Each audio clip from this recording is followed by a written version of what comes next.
I'm really interested in, ultimately, your driver here. You must have kids of a certain age that are demanding smartphones, and you're trying to find a way of navigating that. Exactly. I've got a 7 and a 9-year-old, and I was sort of becoming increasingly horrified about the fact that actually in a couple of years the norm is that my daughter will get a smartphone, and I just felt like all the evidence is telling me this is not going to be good for her, but equally all the evidence is telling me that actually this is what everyone does, and I felt like this was just not something I wanted to do. And so yeah, I set up a group just over a week ago. There were two of us, and we thought it would just be us, but we would, kind of share some tips and resources and get some solidarity, maybe with a small group.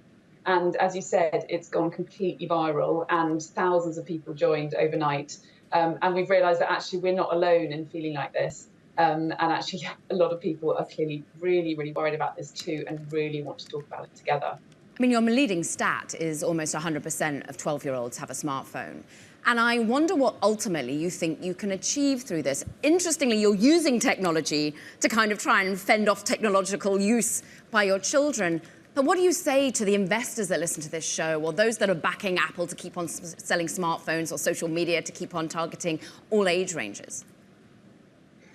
I think what I would say is that actually it's absolutely fine for children to have a phone, but investment needs to be put into what we would call a brick phone or a dumb phone for children. Smartphones are not good for them. We know now, we have enough data, because the people who got smartphones as children are now adults, and we know that the younger a child gets a smartphone, the worse their mental health is. It's very clear in the evidence. So I think the investment needs to switch into giving it really cool brick phones for children that they can text and call on, but they don't need to do any more than that. From my perspective, the only reason a child needs a smartphone is because everyone else has got one, and that is the norm that we are trying to change. Claire, I am not a parent yet, but I was once a child, believe it or not.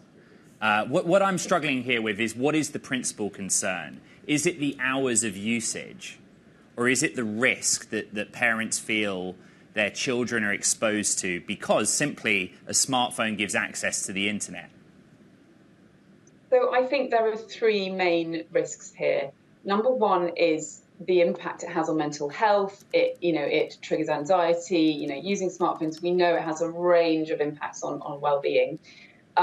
It's also about what we would call the opportunity cost. So it's the things that children are not doing.